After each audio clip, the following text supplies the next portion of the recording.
Hello friends, welcome back to YL fact channel. ఈ ప్రపంచంలో మన భూమి మీద ఎన్నో వింతలు విశేషాలు అనేవి జరుగుతూనే ఉంటాయి. కానీ అవి మనం నిజంగా చూసినప్పుడు మాత్రమే ఆశ్చర్యాన్ని కలిగిస్తాయి. నిజానికి ఈ భూమి అనేది 71% వాటర్తోనే ఆవరించి ఉంటుంది. ఇలా ఆవరించి ఉన్న ఈ నీటిలో 97% సాల్ట్ వాటరే కలిగి ఉంటుంది. ఈ నీటిలో ఇలా భూమికి 4 వైపులా ఆవరించి ఉన్న నీటి యొక్క మహాసముద్రాల విషయానికి వస్తే, ఏదో ఒక సందర్భంలో ఇలాంటి మహాసముద్రాలలో వింతలు విశేషాలతో పాటు అద్భుతాలు కూడా జరిగి ఉన్న వాస్తవాలు. కొన్ని సమయాల్లో మన కళ్ళ ముందే జరిగిన అద్భుతాల్ని అవి నిజమని కూడా నమ్మలేకపోతాము.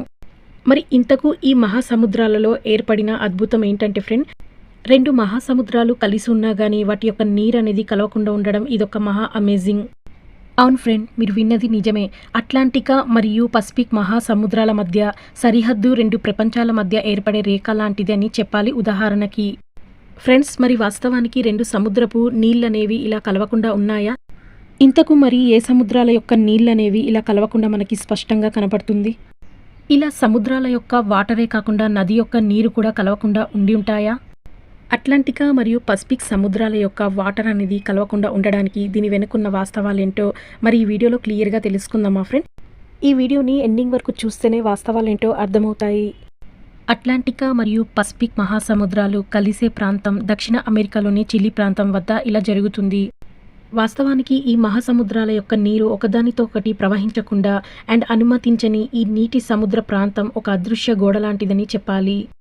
ఫ్రెండ్స్, మరి ఈ 2 సముద్రాల యొక్క నీటి రంగుని చూసినట్లయితే పసిఫిక్ మహాసముద్రం యొక్క నీరు అనేది గోధుమ రంగులోను, అట్లాంటికా మహాసముద్రం యొక్క నీరు అనేది థిక్ నీలి రంగులో కనిపిస్తాయి.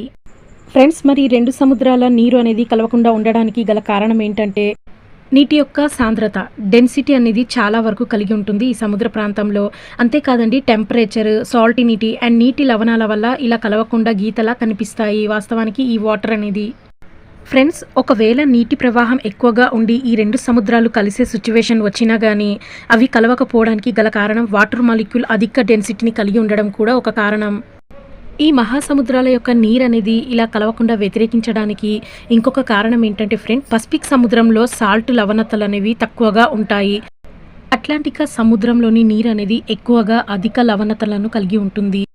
సో ఈ సముద్రాలలోని నీరు వేరువేరు రంగుల్లో ఉండడానికి కారణం కూడా సాలినిటీ అని చెప్పాలి ఒక రకంగా. ఈ సముద్రాల అంతర్భాగంలో ఏర్పడే నీటి సాంద్రత, ఉష్ణోగ్రత మరియు హిమంతో కరిగిన ఐస్ పర్వతాల వాటర్ని కరిగే నీటి యొక్క లవణీయత వ్యత్యాసం కారణంగా కూడా ఈ సముద్రంలో నీరనేవి కలవవు. ఫ్రెండ్స్, మరికొన్ని సందర్భాల్లో సముద్రాలే కాకుండా నదుల మధ్య ఉన్న నీరు కూడా ఇలా కలవకుండా ఏర్పడిన వాస్తవాలు ఉన్నాయి. ఉదాహరణకి సూరినేమ్ నది మరియు అట్లాంటికా సముద్రం ఈ రెండిటి యొక్క నీరు అనేది సౌత్ అమెరికాలోని పారామారిబో వద్ద కలిసే ప్రాంతం. కానీ నిజానికి ఈ రెండిట్లో ఉన్న నీరు కూడా కలవని నీటి ప్రవాహాలే. ఈ ప్రాంతంలో ఈ నీరు అనేది ఇలా కలవకుండా స్పష్టంగా ఒక అడ్డుగోడలాగా మనకి కనిపిస్తుంది. ఈ సూరినేమ్ నది యొక్క కలర్ని చూసినట్లయితే ఎల్లోయిష్గా కనిపిస్తుంది మనకి వాటర్ అనేది. ఈ సూరినేమ్ నది అనేది మంచినీటిని కలిగి ఉండడంతో పాటు లవణీయత తక్కువగా ఉంటుంది, తక్కువ సాంద్రత కలిగి ఉండడం కూడా ఒక రకమైన కారణం. అందుకే సముద్రం నీటిపైన ఇది తేలుతూ కనిపిస్తుంది ఈ నది యొక్క నీరు అనేది. అంతేకాదు ఫ్రెండ్, వీటి యొక్క ద్రవ్యరాశులు సమానంగా ఉన్నా కానీ ఇందులోని నీరు అనేది కలవకపోవడానికి కారణం దీని యొక్క సాంద్రత తక్కువగా ఉండడమే. Friends, most interesting another fact ఏంటంటే, మీరు ప్రతి ఒక్క వాటర్ని అబ్జర్వ్ చేసినట్లయితే ఈ వాటర్ అనేది మనకి వేరువేరు కలర్లో కనిపిస్తాయి. ఉదాహరణకి గ్రీన్, బ్లూ, బ్రౌన్. సో దీనికి కారణం ఏంటంటే ఫ్రెండ్, అధికంగా ఆల్గేలు అనేవి దీనిలో నివసించడమే. అసలు ఆల్గేస్ అంటే ఏంటంటే ఫ్రెండ్, ఇదొక మైక్రోస్కోపిక్తో ఉన్న ఆర్గానిజం. ఇదొక స్పంజీ లాంటి ఆర్గానిజం. అంతేకాదండి, 60% కార్బన్ డైఆక్సైడ్ని గుర్తించగలిగే ఆర్గానిజం ఇది. వేరే వేరే రంగులతో కలిగి ఉండడంతో పాటు చాలా వేగంగా పాకుతుంది ఈ ఆర్గానిజం. చూడటానికి ఇది ఒక పాకుర్లాగే కనిపిస్తుంది. ఈ ఆర్గానిజం సముద్రాలలో, మంచినీటి సరస్సుల్లో, అంతేకాదండి నదులలో కూడా ఇవి కనిపిస్తూ ఉంటాయి. సో వీటి కారణంగా నీళ్ళు అనేవి ఇలా రంగులు మారుతూ ఉంటుంది. దీన్నే మనం ఆల్గెన్ బ్లూమ్ అని పిలుస్తాం. సో ఇది ఫ్రెండ్, 2 సముద్రాల నీరు అనేది కలవకపోవడానికి గల కారణాలు, వాస్తవాలు. నదులు, మహాసముద్రాల యొక్క నీరు అనేది లవణీయతను హెచ్చుతక్కులుగా కలిగి ఉంటాయి.